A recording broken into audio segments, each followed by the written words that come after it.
Hello, everybody.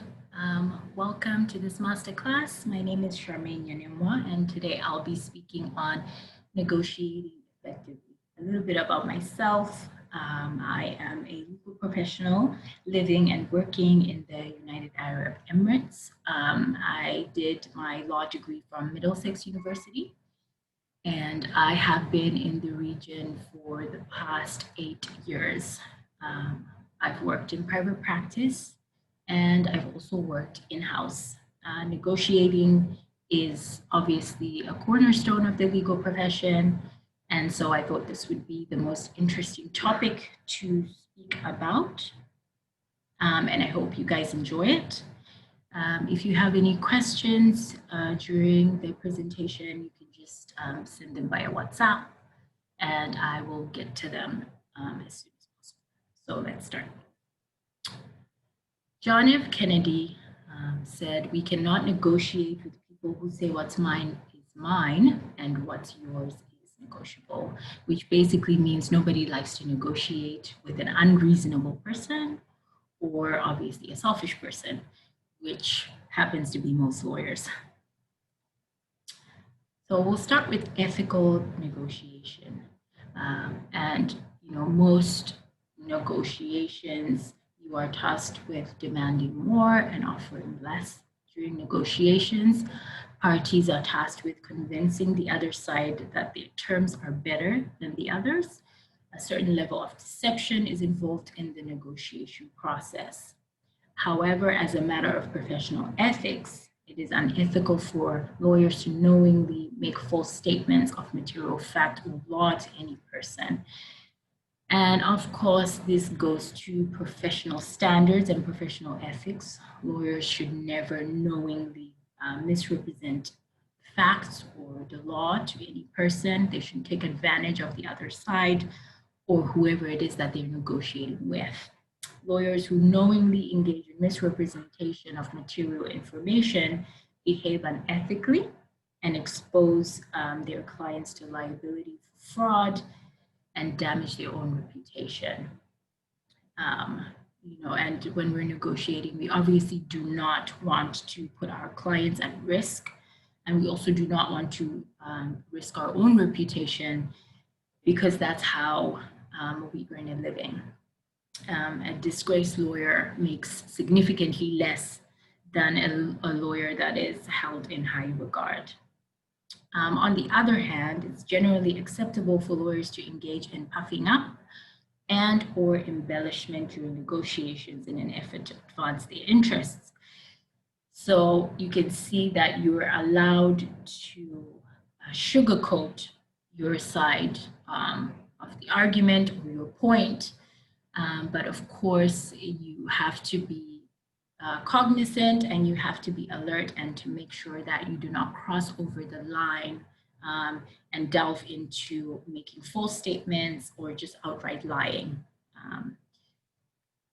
Nextly, we'll go into the styles of negotiation. There's obviously the win-win style. This is a cooperative approach. You're trying to work with the other side. Problem solving, you're trying to tackle the issue that's on the table as opposed to the other side. You make reasonable offers and you're seeking to maximize joint returns. So you're not only concerned about yourself, you're also concerned about the other side. This does exist in private practice. However, I see that this is more prevalent in corporate and in-house settings, because you're negotiating with companies that you intend to do business with. So you really want to keep that relationship as amicable as possible. So you'd probably deploy this approach more in-house than you would in private practice. The next style is the win-lose approach. Now, this is obviously one that is more prevalent in private practice because your client wants you to win. They want you to get the better end of the stick. It's more competitive. So you see the other side as your competitor. It's an adversarial approach. So the other side is your adversary and you are trying to conquer them. and you make one-sided offers because, again, you're seeking to maximize your own results. Now, even in private practice, I don't like this approach. I know you want to win, but you find that people are more inclined to listen to you and they're more inclined to make concessions when they feel like you have their best interests at heart as well as your own. So seeing the other side as a competitor or seeing the other side as an enemy really doesn't help you in how you will relate to them and how you will speak to them during negotiations. So I mean, it happens, but it's not advisable. Another style of negotiation is the win-win approach. Now, it's competitive because, of course, you're trying to get the better end of the deal. However, you're still taking a problem-solving approach, so you still want to only deal with the issue at hand. You do your best to appear to the other side as being reasonable, but not too reasonable, so that they can take advantage of you, so to speak. You deploy subtle manipulation to maximize your own results. So that's basically making the other side feel as though that they have come to a point that you actually want. So convincing them that what you want is what they want as well. And basically everybody wins, but you win a bit more than the other side. So obviously this is the best style. So most times the success of your negotiation is contingent on the amount of preparation that you put into preparing for the negotiation and before the negotiation. So you want to determine the lowest result you're willing to accept. If this is in-house, it's obviously speaking to your general counsel or speaking to the C-suite execs and let them tell you, if you don't already know, what is the lowest possible point you're willing to accept. If you're in private practice, obviously it's sitting down with your client and getting them to tell you exactly what they're trying to get out of the negotiations. You need to estimate the other side's lowest acceptable result. So if you were the lawyer on the other side, what is the lowest point that you'd be willing to accept? You want to determine the desired result for yourself as well as the other side. Now, you want to also note down the factual and legal leverage that you have for yourself. So what is the support for your argument? What is the support for your point? And do the same for the other side as well. What information do you want from the other side? And what information do they want from you? And from that information, what are you willing to disclose? You also need to, of course, decide what will be the agenda for the negotiation and what are the tactics that you're going to be deploying. You also want to estimate the same for the other side. And then on top of that, formulate countermeasures for whatever agenda or tactics that they may have. You want to also make note of the techniques that you plan to use and the techniques that the other side plan to use as well. Now, with the techniques and the negotiation and the tactics, what would usually help me, I'll say, is doing a little bit of research on the other side, either on the company or on the counsel that you're going to be dealing with. Just kind of looking him up, doing looking him or her up on the internet, doing a search, just to kind of get a sense of the person on the other side. Especially here in the UAE, the legal industry is very small.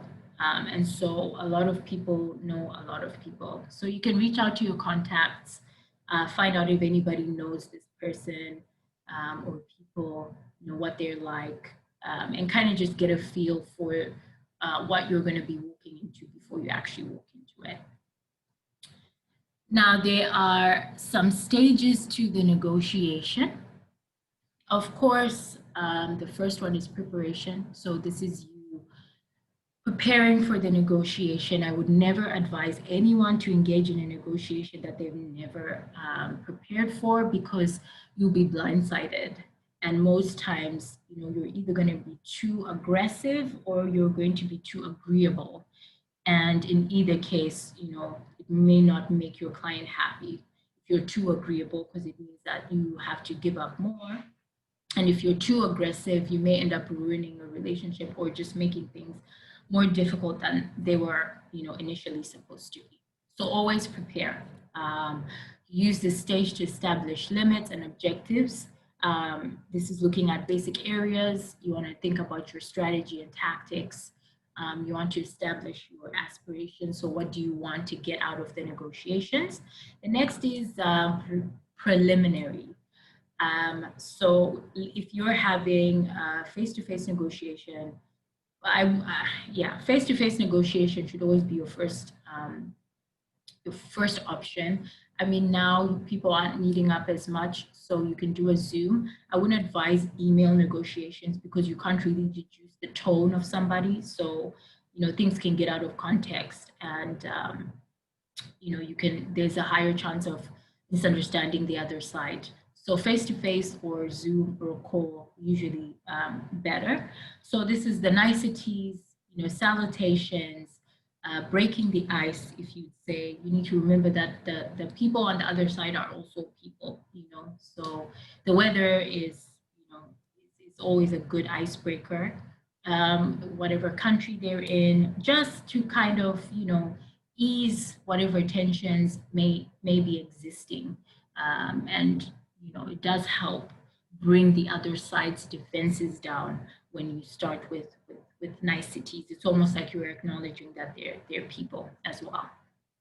You want to exchange professional information, of course, business cards, and introduce yourself. You want to establish good rapport, establish an overt tone. Now, an overt tone, you can usually get it out of someone from speaking to them in this stage. You find out if they are if they are cooperative or if they are very brash and harsh. Usually, you show during this stage. Ultimately, you want to foster a positive mood in the negotiation so that everybody feels as though it's more of a discussion than two sides butting heads on particular issues. So next is the information stage. Of course, as I said, you want to make a note of the information that you want on the other side and also make a note on information that they may want from you. You use this stage to create value by paying close attention to the other side's positions, needs, and desires. So when they're talking, you can usually make out which points are most important to them.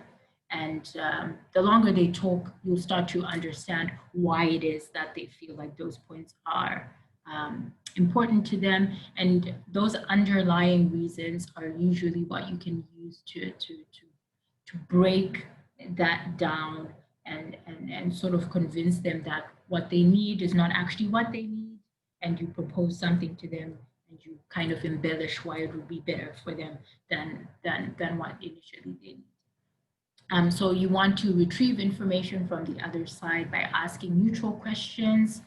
You don't want to make it seem like it's an interrogation or a deposition. You want the questions to be as neutral as possible because again, this is it's not contentious, it's a negotiation.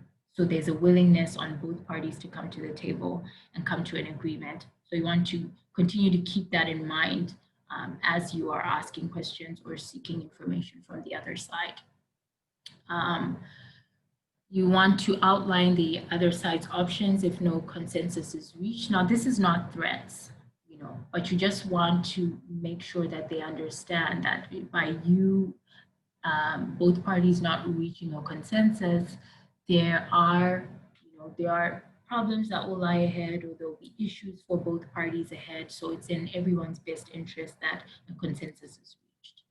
You want to determine which information you're going to use. Of course, you want to induce the other side to make an initial offer if one was not made before, of course, because their starting point is always very important. It tells you how reasonable they are, and it also gives you an idea of where they're at in terms of um, how you're leaning when it comes to what's going to be the deciding point.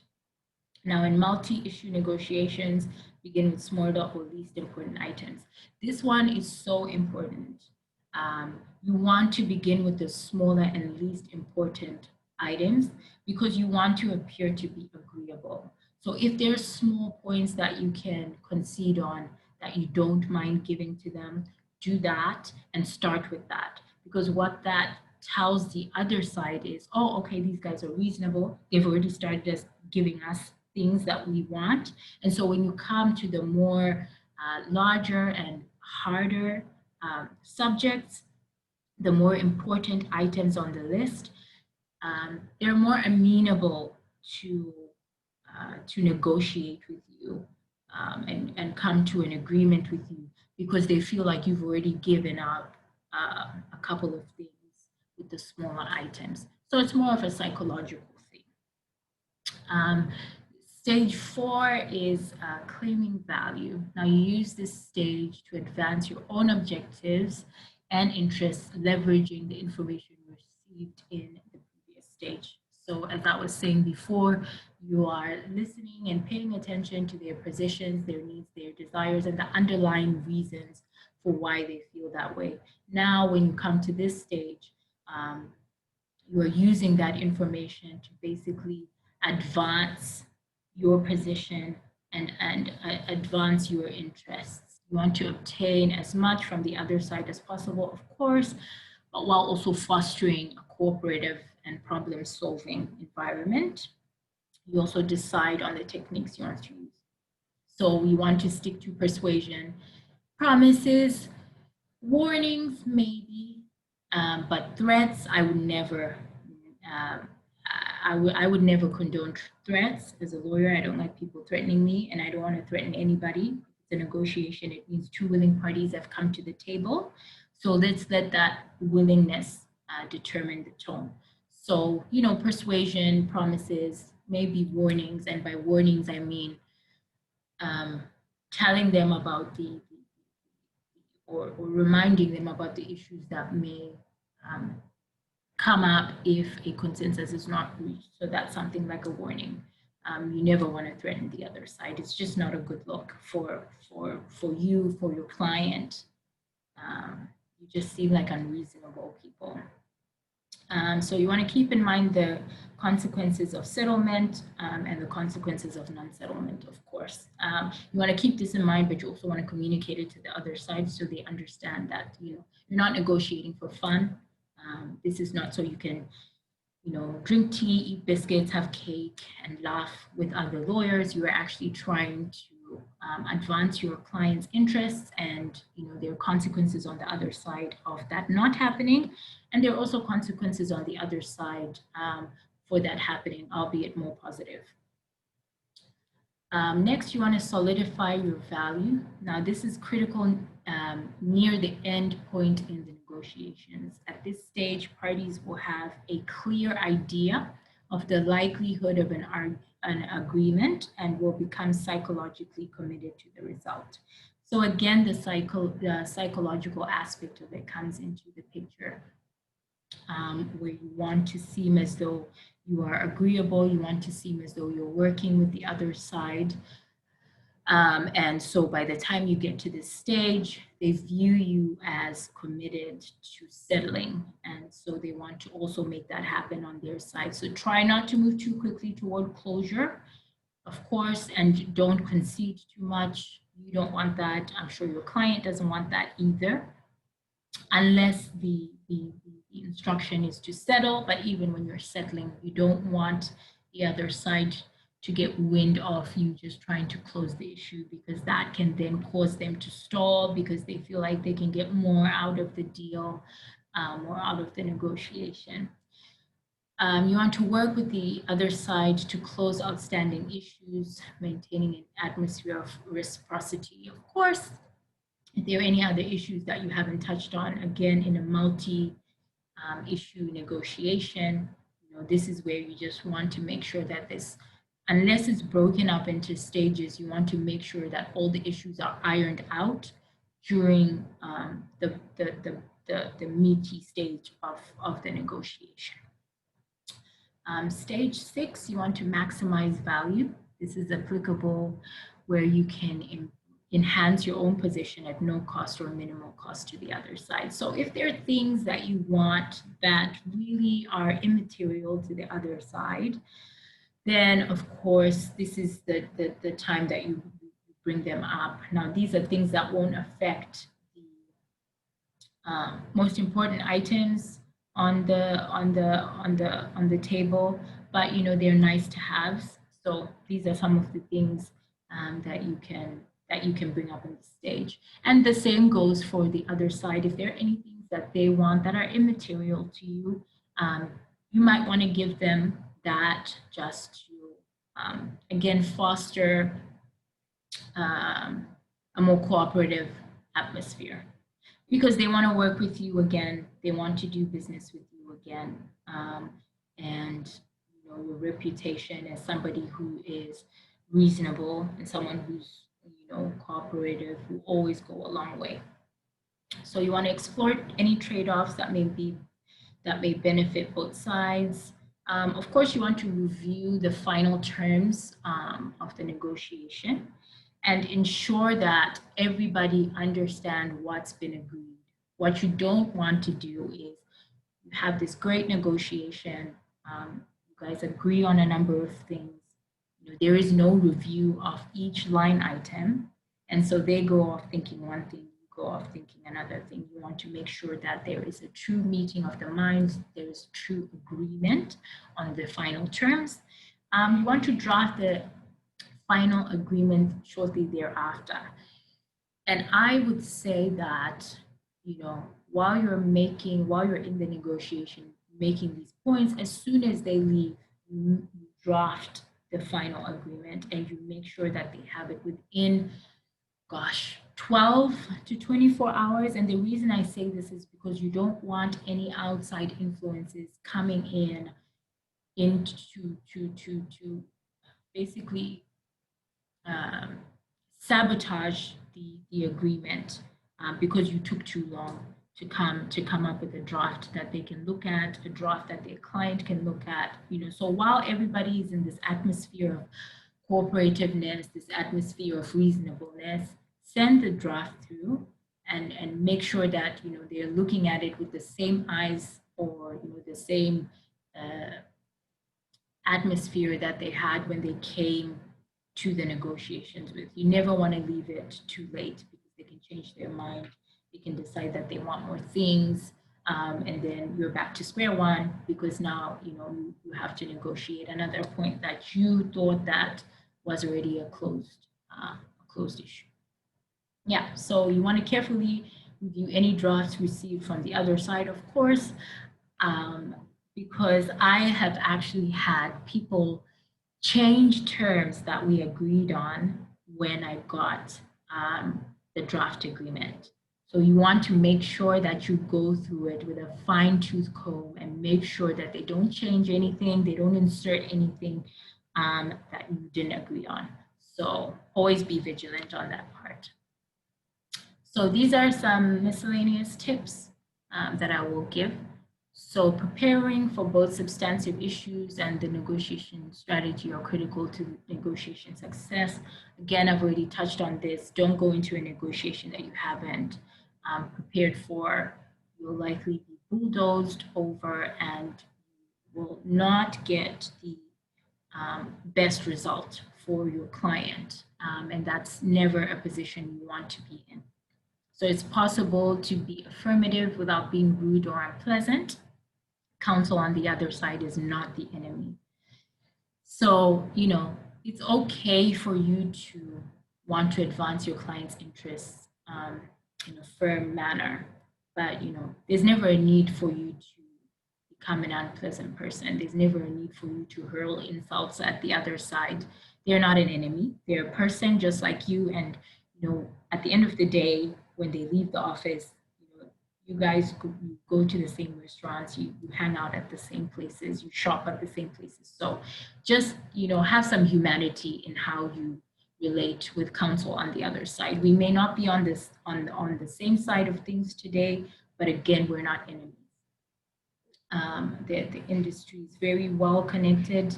You don't want those kinds of things going around about you, even if you're someone who doesn't care about people's opinions. Some of those people are potential clients, and so you do want them to view you in a good light. Never misrepresent material fact or law. Of course, we've touched on that. One negotiation is not worth losing your integrity and your reputation. Of course, you take years and years and years to build this, successful career, to build this, wonderful network. You don't want one client or one negotiation to undo all of that. You want to win, but I think you also need to have limits to what you're willing to do to win. Use techniques that will not impede future interactions with the other side. Again, you want to make sure that when they leave the negotiation, they are looking forward to the next time that they will meet up with you to engage in something like this. You never want them to avoid working with you or to even advise the other side to not work with you. That's never something that you want. So when in doubt, wait for the other side to speak. Of course, if you don't know a particular point or you don't know a particular thing, wait for them to finish speaking. If they don't address it while they're speaking, then maybe you can ask it. But again, as a neutral question, you want to make sure that they offer up as much information as they possibly can on that point so that you understand. But you don't want to make any assumptions. Definitely don't want to make any assumptions. So be an active and careful listener, of course, because that will help you informing your own arguments for your point or your own strategy. And to the best of your availability, avoid negotiating without a specific non-settlement option. So you need to always make sure that there's something to lose and the other side knows that there's something to lose. So if we do not settle, if we do not come to a consensus on this point, this is what's going to happen. And you need to put that across, and let them know that there is something to lose if we are unable to walk away from this amicably. And lastly, be sincere and do not be afraid to acknowledge the other side's sentiments and feelings. And this is true because sometimes you have counsel in negotiations that will almost dismiss your client's sentiments or their feelings about a particular point. You never want to be that counsel. Their willingness to cooperate with you, their willingness to be reasonable with you, sometimes is based on how you receive their points, how you address their points. So never make the other side feel ignored or like their points don't matter. Address them before you put your point across. So, for example, that will be saying, I hear your point on ABCD. I would like to propose that we do ABCD. So that shows the other side that they've been heard and you are addressing that, and now you are advancing something that you feel might be better, as opposed to you ignoring your sentiments altogether. So yeah, that is my presentation. I hope you guys found this interesting. I hope you found some tips out of this. If anybody would like the PowerPoint presentation, I'm willing to send that through on the group. Just let me know. And if anyone has any questions, again, feel free to reach out to me. I have no qualms with answering your questions on WhatsApp. So thank you guys for coming to the class. and I hope this was beneficial.